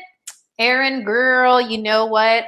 Maybe I will do a video on progressions or something on progressions on this platform at some point because they're super interesting for predictions. Pretty much just to break it down really quick, and then I'll get into left eye chart for those guys who are waiting. Progress, it means that, you know, over time, your planets in your chart and your ascendant, they shift. Okay, and that's how you grow and change as a human being over time. So it's like your natal chart stays the same, like it's you, it's your core, but progress chart, it shows more like life events and where you're at in life, how you feel about life at this time. So the progress ascendant moves like a certain amount of degrees per certain such and such amount of time. So for example, if you were born as a Pisces ascendant at like a later degree, like 22 degrees Pisces, and say you're like in your mid-20s or like your 30s by now your ascendant has progressed into more Aries, you know, so maybe you have more Aries themes in your life, and your approach to life is a little more Aries than Pisces as far as what's currently going on now. So that's progression. So also, I don't like to sound like an a-hole and be like, just Google the information. But no, if you Google progressed ascendant or really research it on the internet or articles or books or whatever, you can definitely find more info on that. But yeah, if you guys would like me to talk about progressions on this channel at some point, I'm all for it. I'm down. Yes. So, oh, hey, Mika. Oh, I saw Mika in the chat. What's up, Mika? Oh my gosh, I saw you. Oh, there you are. What's up, Mika? Thank you for coming through. Just in time for Left Eye's chart. Okay, so now we've been on here almost 2 hours, you guys. Let me get into the coffee talk, the celebrity chart. I'm going to talk about Left Eye from TLC. This was a viewer request that I received last week. And when I looked at the astrology of this week, I was like, wow, you know, it really, doing her chart does kind of match up with some themes with, especially this eclipse, the Leo and Aquarius eclipse, because she has a lot of Leo and Aquarius in her chart. So for those who are unfamiliar, there's a group, an R&B group called TLC that was really popular in the 90s and in the very early 2000s. There's 3 ladies in the group, all very talented and gorgeous, and they dance, they sing. They were very innovative. They were very innovative. And Left Eye, well, Left Eye was her nickname, but her name is Lisa Lopez. So Lisa was one of the driving forces behind the group's creativity and innovation. They wore crazy outfits back in the 90s, neon, big hats, big saggy pants, and they dressed in ways that women didn't traditionally dress. They kind of went against the grain. And you know, Aquarius is about going against the grain. It's like, whatever you people expect me to do, I'm going to go the opposite way. That's Aquarian energy. So she was like really behind, like a really big part of them being controversial in that way, to where they dressed masculine. They spoke about things in their music that was like, oh, I can't believe women are talking about, oh my God, that's not feminine and proper. They were like, psh, whatever, you know? They talked about that stuff, you know? So yeah. Oh, Phil is here. What's up, Phil? Philip Daniel Miles. Yes, he's on our network on Astrology too. No Scrubs. Yes, they had a song called No Scrubs. They had a song called Waterfalls. I really loved their first album though. It was a big part of my childhood. I did neighborhood.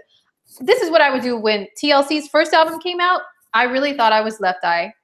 I'm also like, I have Uranus in the first house, Leo North Node, 5th house moon. I've got a lot of Leo and Aquarius-esque energy. So I really resonated with Left Eye. And I was like a little girl. I would grab my friends in the neighborhood. I would make up dance routines. And I'd be like, come on. I would like make my friends learn these dance routines to TLC songs. I knew all the dances. I can't do them now. I'm like old and like not cool anymore. But yes, Hat to the Back.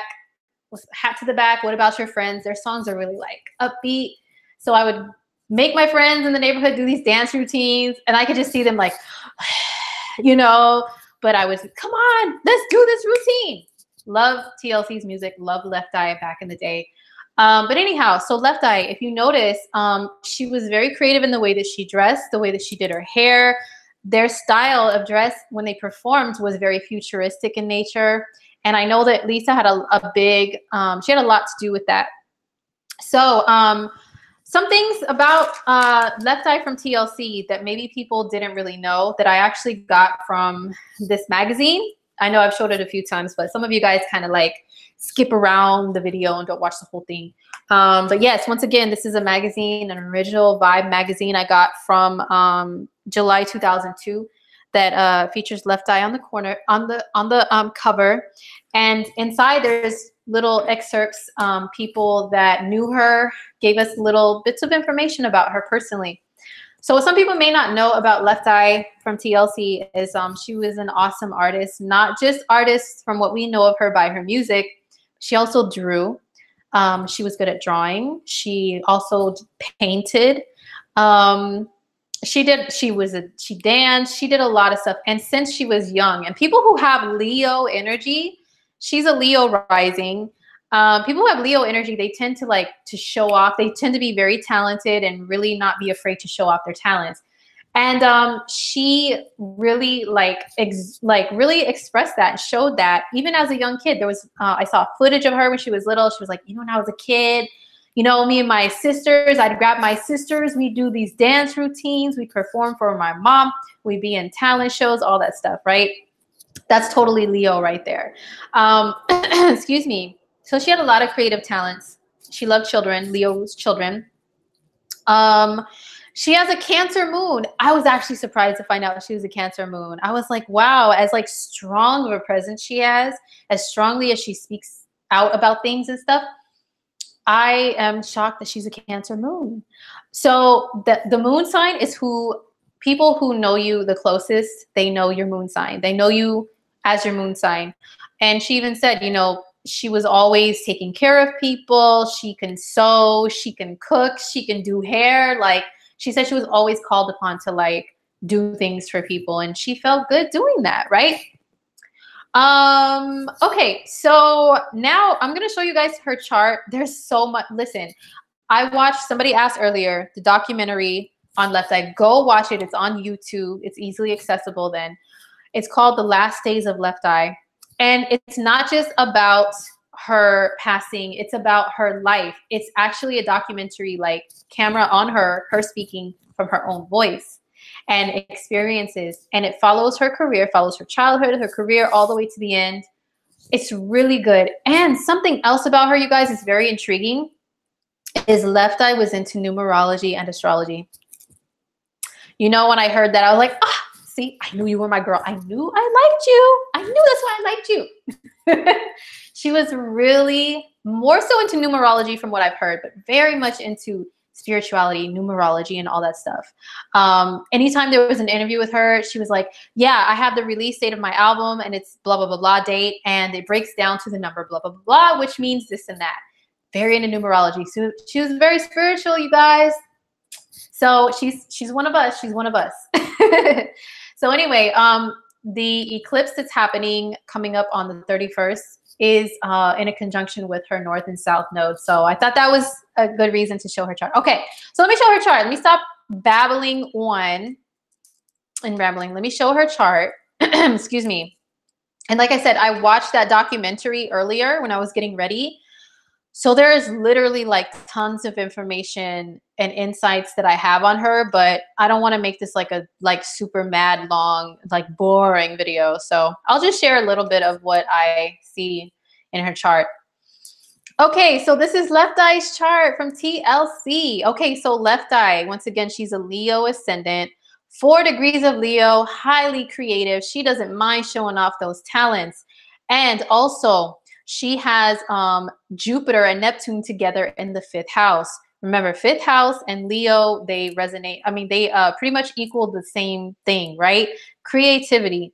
And Jupiter and Neptune, Neptune is the creativity that involves music and film and just like losing yourself within your art, the artistic abilities. It seems to come from out of nowhere. Like you don't have to go to art school and, learn in all this disciplined manner. No, you just naturally have talents. So, she has Jupiter and Neptune. Jupiter pretty much like blows up whatever it touches. So it enhanced her creative and artistic abilities.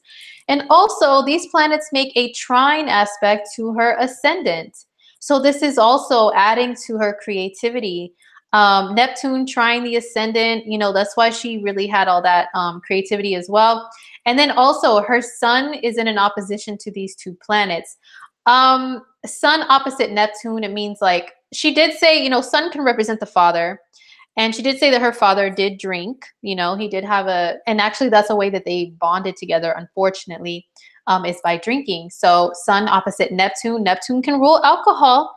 And she herself at times had a drinking issue. And her father, the sun, had also a drinking issue. The thing is, they needed an escape. It was an escapism method. It was an escapism mechanism that they used, So yeah, that we'll talk about more of that later. But it also equals like superb creativity and connection to the divine and connection to spirit, connection to music and art. Okay, is Sun opposite Neptune. What else? So also something that I found interesting about Lisa is she said that she and Tupac Shakur had a lot in common. Now, mind you, they're both Geminis, born in 1971. He was born June 16th. So there is a difference in like the degree of their sun in Gemini. You know, their planets, their other planets, personal planets like in Taurus, their moon signs are different and all that stuff. But she said that she visited his house one time. So when she went into Tupac's kitchen, she said, we even use the same spices in our spice cabinet. I mean, there's so many similarities that are like just small things, but they're so similar. She said the dishes that they use, the way their houses were arranged, like everything was like the same. And she was like, oh, it's kind of weird. You know, we have so much in common. Now, they both had North Node in Aquarius and South Node in Leo. So that could be something they had in common besides the Gemini thing, but also they both have the North Node conjunct Mars in Aquarius. So we all know, I've done Tupac's chart. Tupac was a very revolutionary person. So the North Node can show your karmic destiny in this lifetime and what you're here to do. And, you know, with a conjunction to Mars, Mars can be, you know, Mars can be kind of forceful, and it can be like, you know, about fighting and all that stuff. And Tupac really displayed stuff like that. Left eye, her Mars is in the 7th house, so it was a little bit more peaceful, but she was definitely here on a humanitarian Aquarius mission. She was here to reach the masses in a very humanitarian way.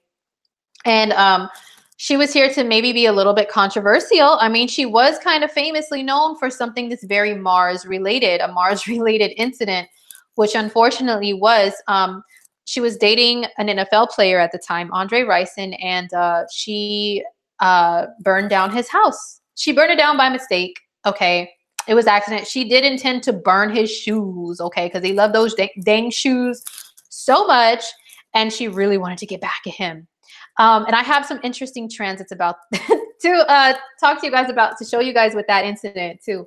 But anyway, so yeah, Mars can rule fire, and she was known famously, which is the North Node, for something involving fire. Okay. But she did try to find peaceful ways to complete her mission here on Earth as a humanitarian with this energy in the 7th house of others. Also, you know, she said her dad was in the military and they were raised pretty strict. And she had some funny stories about that in that documentary.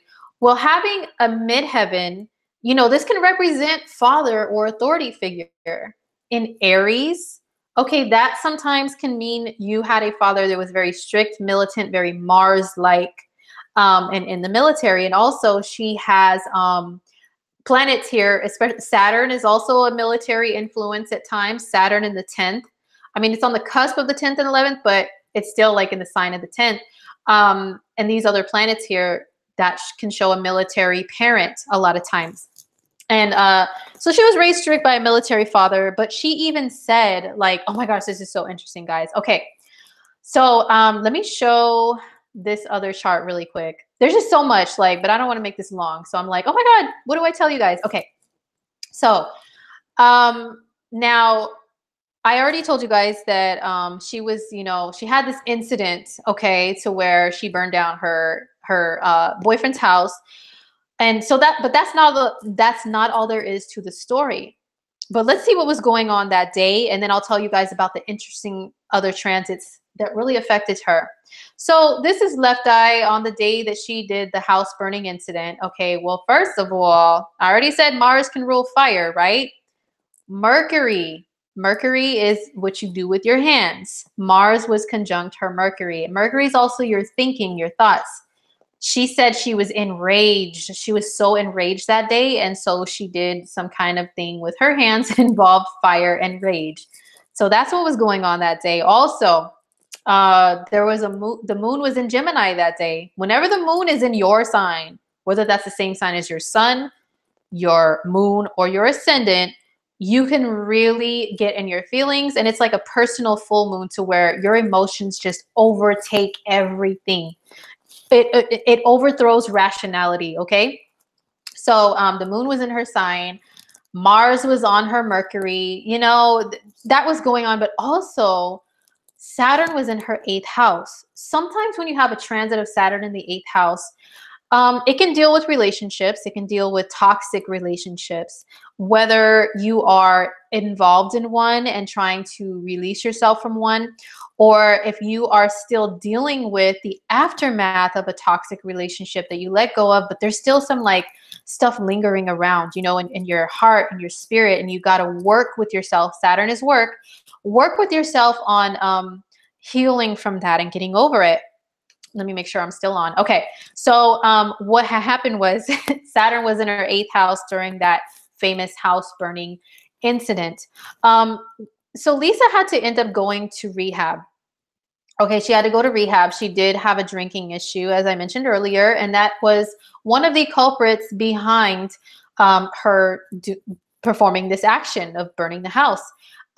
So during Saturn in the 8th, Saturn can sometimes isolate you when it travels through your water houses, 8th, 4th, or 12th. It can mean an isolation either by choice or either by the universe making some event happen that pushes you into isolation. So she had to go to what did she call it? A rehabilitation center, or I don't remember what she called it. But she had to go to a center, stay there. And it was for other people who had addictions. And she said while she was there, check this out, you guys, mad interesting. So she had carved love, the word love, into one of her arms with a razor. Okay. And that was because this is the 8th house of love and hate. This can be a love-hate relationship that's passionate. You guys break up, you make up, and every time it's like super intense, and the breakups can feel like dying, okay? Like that bad, like something like your soul is detaching from another soul, and it's like, oh, I don't know if I can breathe without this person. That type of stuff is 8th house. And so Saturn was having her work on those 8th house issues, and that's why she carved the word love. She wrote, I love Andre, onto her arm first. Then he wasn't even visiting her in rehab. He wasn't visiting her. So that was like one of the causes of them separating. And when she got out, she carved the word hate over I love Dre. And the hate is what still stayed until she passed away. She showed her scars on her arm of the word hate. She did that while Saturn was in the 8th house. She had to really work on those issues with herself. And she said she had to be alone during that time and get to know herself again, and like all kinds of stuff. Like this is working on lots of deeply spiritual, emotional, and mental issues is Saturn in the 8th house. So that's how that manifested for her. Now before Left Eye passed, this is the day of her passing, you guys. So before she passed, she said that she had a spiritual awakening. She passed at 30 years old. And she said a spiritual awakening occurred between the ages of 26 and 30 around. She said for like 4 years. Well, Jupiter is a planet that rules spirituality. So Jupiter transited through her, 10th. And then like this was like the height of careers, Jupiter in the 10th, right? And then she started feeling like, there's other things that I'm here to do. And even though I'm at the height of my fame, like that's not all there is to life. And so then Jupiter transitioned into her 11th house, which was her finding different things that she resonated with that were true to her, learning about them. That could be the spirituality, the numerology, the astrology, all that stuff. The things with the herbs and humanitarianism. And then Jupiter transiting over the sun can do the same thing, give a spiritual awakening to somebody to where they realize, there's so much more to this life and to our existence than all this day-to-day human stuff that we worry about. So she had Jupiter transit there, and then Jupiter transited through her 12th house. She also had some other stuff transiting through these houses too. But Jupiter especially was here, right? So this was her retreating away. Jupiter in the 12th can mean long voyages and foreign voyages. And this is during the time where she supposedly went missing. She went off the grid. She went off the radar.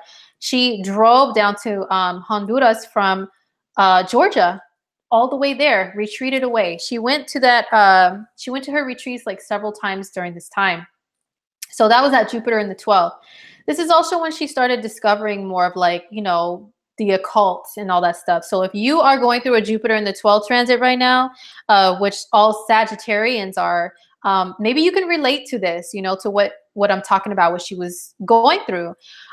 So this is why she was where she was when she passed, is Jupiter in the 12th house. Okay. Now her humanitarian missions, this was the North Node transiting the 11th. Did you guys know that she was really into herbs and natural healing? And Dr. Sebi, who was really an advocate for herbs and natural healing, natural cures, she purchased like some land from him, or she also built like a in Honduras, she built something for kids, like a I forget what it was called, like a center or something for children over there, to, you know, it was like a children's center to where they could do multiple things there. She also was on a mission to spread awareness, and she said that that's what she was here to do, was spread awareness of certain things to people, you know, to the masses. That was her mission, and she was definitely on that at the time. North Node in the 11th is very similar to North Node in Aquarius. Okay, so that's the mission she was on when she passed. So yeah, that's a lot of interesting things about Left Eye. There's so much more, but you guys have been on for, I've been on for like 2 hours now. Like, so, but yeah, she even said herself that we are entities within an energy source. We are not just physical beings. Okay. So she really learned that. And yeah, she was really on some spirituality stuff. So yeah, I'm gonna stop sharing the chart. Let me know what you guys think of Left Eye's chart. Did you guys learn something different that maybe you didn't realize about her? She was more than just a singer. She was more than just the chick that burned down her man's house. Okay. She was so much more than that. And go watch that documentary, I'm telling you guys, called The Last Days of Left Eye. There's a lot of numerology included in it. So if you're interested in numerology, they go day by day of the documentary, what day it is, what it means in numerology, and all that stuff. So it's really, really interesting. Oh, one last thing I'm going to tell you guys before I let you go. And this is trippy, but it is like a spiritual thing. So before Left Eye passed, very shortly before she passed, like days before, she was on camera in this documentary saying, yo, like, I had the craziest dream last night. I dreamt that the sun was like really close to the earth. It was so huge, and it kind of looked like the moon was with it too. It was very weird. And she said she asked her friend, hey, is that the sun? And they said, yeah. She's like, wow, it looks crazy. And she was kind of terrified by that dream. Well, you know that the sun and the moon together can equal an eclipse.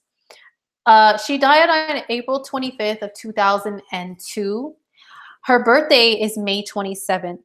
So on May 26th, 2002, there was an eclipse. The day before her birthday, there was an eclipse in the sign of, I think it was a full moon eclipse in Sagittarius. So that means the sun and moon, sun in Gemini, moon in Sag. So she dreamt about an eclipse, and that eclipse, you know, unfortunately, it led to her leaving the earth. But, and I don't want you guys to get scared. Oh my God, there's an eclipse in my sign, I'm going to die. No, it doesn't mean that for everybody. But it just means it was a fated event, and it was meant to be for her to leave. As much as we don't want to believe that, because she was so young, so talented, we loved her here on earth. It was time for her earthly presence to go on a different, you know, mission in life. So that was an eclipse the day of, like, almost on her birthday, and she dreamt of an eclipse. Isn't that crazy? So yeah, that's Left Eye from TLC. That's her chart. That's my coffee talk for this week, you guys. Thank you so much for joining me. Every week you guys are here. You guys are so cool, and always active in the chat. I appreciate it. So don't forget to let me know in the comments below once this video processes if you would like for me to look into any interesting celebrity chart or anything like that. And I do take requests and suggestions from you guys on that. So I hope you have a wonderful week. I hope you have a really great lunar eclipse in Leo. I hope it manifests really good things for you guys. And don't forget, I do personal readings here on Astrologer. The information will be below this video and also in the I button. So I do natal chart readings. I do relationship readings. I do, like, if you're single, you want to know what's up with love, and Valentine's Day is coming up. I'm gonna have some specials for Valentine's Day for you guys. All right. But if you want to know, like, who you attract, who you're attracted to, anything to do with love for you personally, or you and another person, I do those readings. I also do career readings. I do relocation readings. Yeah, I do transits, all that stuff. So hit me up on Astrolata, and I would be so honored to provide insight to you. So I will see you guys next week. We'll talk about the aftermath of the eclipse. Let me know below also. If you guys experience anything with the eclipse, let me know what it is. Let me know your sun, moon, and rising, and all that stuff. Like, I would love to know. Okay, guys, so take care. I'm going to get off of here and stop chattering. Maybe I've had too much coffee. I don't know. So I'll see you guys next week.